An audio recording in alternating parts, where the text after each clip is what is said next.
नमस्कार, बहुत स्वागत है आप सभी का। शाम के 4 बजने वाले हैं, वक्त है म्हारो राजस्थान का। आप सबके साथ मैं हूं प्रियंका राय। बुलेटिन की शुरुआत करेंगे विधानसभा की कार्यवाही से जुड़ी खबर के साथ। विधानसभा में यूडीएच के अनुदान मांगों पर बहस के दौरान गाली देने के मामले में शांति धारीवाल ने सदन में माफी मांग ली है। माफी के बाद स्पीकर वासुदेव देवनानी ने व्यवस्था देते हुए धारीवाल को 2 दिन सदन की कार्यवाही में हिस्सा नहीं लेने की सजा दी है।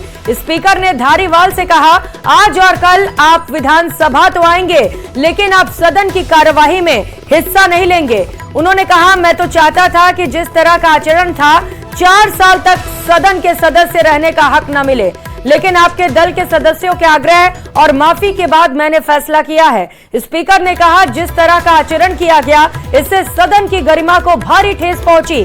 आपको अंदाजा नहीं, जब मीडिया में ये बात गई तो इस सदन की क्या गरिमा रह गई। इसे बर्दाश्त नहीं किया जा सकता। आगे से चेतावनी है कि आप आचरण ठीक रखें। सदन की गरिमा को ठेस पहुंचाने की किसी भी एक्शन को बर्दाश्त नहीं किया जा सकता। क्योंकि मेरे पक्ष के मेरे दल के सदस्य हैं और हमारा पूरा दल भी इस चीज को लेकर आहत है।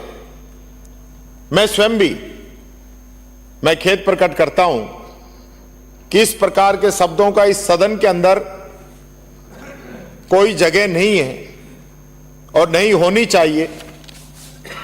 इस चीज का मुझे दुख है कि मैं इस आसन को सर्वोच्च मान के चलता हूं और न तो मेरा कभी ऐसा अभिप्राय था कि मैं इस शासन की कभी अवहेलना करूं, कभी अपमान करूं या किसी प्रकार से इसको नीचे दिखाने की कोशिश करूं।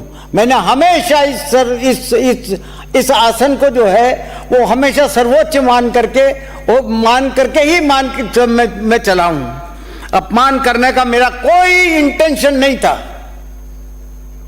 कोई इंटेंशन नहीं था मेरा कि मैं किसी का अपमान करूं। मुझे ऐसा लगा कि संदीप जी जो है उस आसन पे नहीं बैठे हुए, मेरे सामने ही बैठे हुए हैं, इसलिए मेरे मुंह से इस प्रकार की बात निकल गई, गलत निकल गई। मैं खुद मान के चलता हूं कि वो गलती थी मेरी, मैं उसको स्वीकार करता हूं, लेकिन वो बात सिर्फ मजाक में थी क्योंकि इस सदन में मैं भी लगभग 20 साल से ऊपर से ज्यादा आ रहा हूं। मैंने इतने दिनों में इस प्रकार का दृश्य नहीं देखा।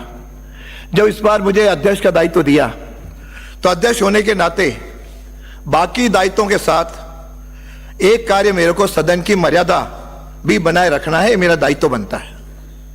मुझे बहुत पीड़ा है इस सदन में सदन के वरिष्ठ माननीय सदस्य जो 5वीं बार विधायक निर्वाचित हुए हैं और सदन की प्रक्रियाओं परंपराओं का आपको ज्ञान है। हम इस सदन में आप संसदीय मंत्री भी रहे और नगर विकास स्वास्थ्य शासन मंत्री भी रहे। आपका काम सदन को मर्यादित, व्यवस्थित और अनुकरणीय बनाना है ताकि नए सदस्य उनसे प्रेरणा ले सके। ऐसे माननीय सदस्य जब सदन की मान मर्यादा भूलकर अमर्यादित अपशब्दों का इस्तेमाल करता है, यह हम सबके लिए और लोकतंत्र के लिए शर्मनाक भी है, चिंतनीय भी है और बड़ी पीड़ादायक भी है। यह हम सबको सोचना पड़ेगा। यह कहा जाए परेशान होकर के शब्द बोले, परेशान है तो घर पे बैठिए।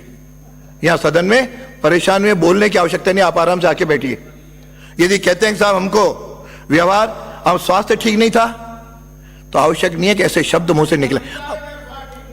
ये आपके सदस्यों ने कहा, मैं तभी कह रहा हूं, जो कहा उन शब्दों को दोहरा रहा हूं, मैंने अपनी ओर से कुछ नहीं जोड़ रहा हूं। और ये तो जब सारे सदन की मर्यादाएं जब चैनल पे ये चला, केवल आपकी नहीं, आपकी तो हुई है जितनी हुई होगी, पूरे सदन की और राजस्थान विधानसभा की जो इज्जत का दांव पे लगी है, जो प्रतिष्ठा का हनन हुआ है, उसकी भरपाई शायद माफ करने से या दुख प्रकट करने से या माफी मांगने से खत्म नहीं होता।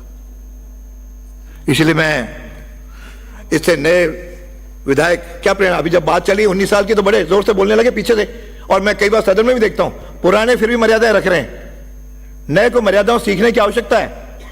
यह न तो छात्रावास है, न हॉस्टल है, न कहीं कॉलेज है, न वीसी का चैम्बर है, न कोई वहां पे यूनिवर्सिटी के बाहर गेट है जो हम इस ढंग का व्यवहार करते हैं। हम सदन है, बड़े वरिष्ठ लोगों से, आपकी पार्टी से ही, चाहे पुरानी परंपराओं को तरफ पढ़िए, हम सदन के वरिष्ठ हैं, 2 या 3 लाख लोगों से चुनकर के आए, आप उनके प्रतिनिधि हैं। आपको प्रतिनिधि के नाते जो व्यवहार अपने घर में बड़ों के साथ करते हो, वैसे व्यवहार की यहां पे अपेक्षा है। ठीक है, सदन है, पक्ष विपक्ष चलेगा, बहस भी होगी, किसमें नाराजगी भी होगी, लेकिन नाराजगी का यह अर्थ नहीं है कि हम ऐसे शब्दों का उत्तर करें जो हमारी महिलाओं के सामने, बहनों के सामने, माताओं के सामने ऐसा शब्द कर सकें। इसलिए मैं कहना चाहूंगा, हमारे लिए बड़ी शर्म की बात है कि संपूर्ण राजस्थान नहीं, इस पवित्र विधानसभा की कार्रवाई संपूर्ण देश जो देख रहा है, मान मर्यादा वाले प्रदेश की छवि पर बहुत गंभीर विपरीत प्रभाव हो, इस पर आप विचार करें।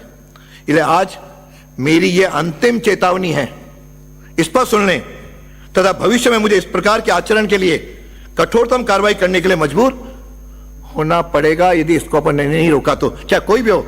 फिर ये कहीं भी माफी की बात न तो मेरे कार्यकाल में मैं सुनूंगा और न कहीं उसको मैं करूंगा, बहुत स्पष्ट कह रहा हूं, कोई भी हो। या नहीं तो इस घटना के बाद सुन लें, और मैं अध्यक्ष रहते हुए ऐसे असंसदीय आचरण को बर्दाश्त नहीं करूंगा, नहीं करूंगा, नहीं करूंगा।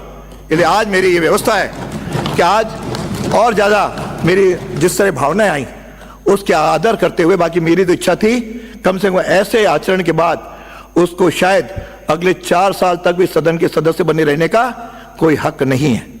लेकिन माननीय सदस्यों के आग्रह, आपकी पार्टी के इधर भी सबसे बातचीत करते हुए कि इतना ही कहूंगा कि आज और कल आप आएंगे, आपको निलंबित नहीं कर रहे हैं, लेकिन यहां पे कार्रवाई में आप भाग नहीं ले सकेंगे। तो वहीं अवैध खनन पर विधानसभा में हंगामा देखने को मिला। अवैध खनन की रोकथाम पर विधायक अर्जुन जीनगर के सवाल पर मंत्री गजेंद्र सिंह खीवसर ने जवाब में कहा कि इस साल 2234 अवैध माइनिंग के केस पकड़े गए, जिस पर नेता प्रतिपक्ष टीकाराम जूली ने कहा कि 15 जिलों में अवैध खनन के खिलाफ अभियान चलाया गया था। उन्होंने कहा कि अवैध खनन के खिलाफ अभियान बंद क्यों किया गया, इस पर पक्ष और विपक्ष में तीखी नोकझोंक हुई। विपक्ष के सदन में हंगामा करने पर स्पीकर ने सदस्यों को कड़ी फटकार लगाई। अध्यक्ष महोदय, मेरा निवेदन है, क्या सरकार द्वारा अवैध खनन को रोकने के समय समय पर आदेश जारी किए हैं, फिर भी अवैध खनन रोका नहीं जा रहा है? क्या सरकार खनन नीति को संशोधित कर अवैध खनन को रोकने की मंशा रखती है? 15/1/2024 से 31/1/2024 तक पहला अभियान चलाया गया सब माइंस के ऊपर। 2234 टोटल केसेस इलीगल माइनिंग के पाए गए, पकड़े गए। 1.48 लाख टन जो मिनरल्स जो है वो सीज किए गए। पेनल्टी जो रिकवर हुई वो 35.59 करोड़। व्हीकल्स जो सीज हुई जिसके अंदर जेसीबी, एक्सकवेटर्स, पोकलेन, वो 129। अन्य मशीनरीज जो थी, डंपर्स, ट्रैक्टर्स 1902। FIR रजिस्टर हुई 564 और 200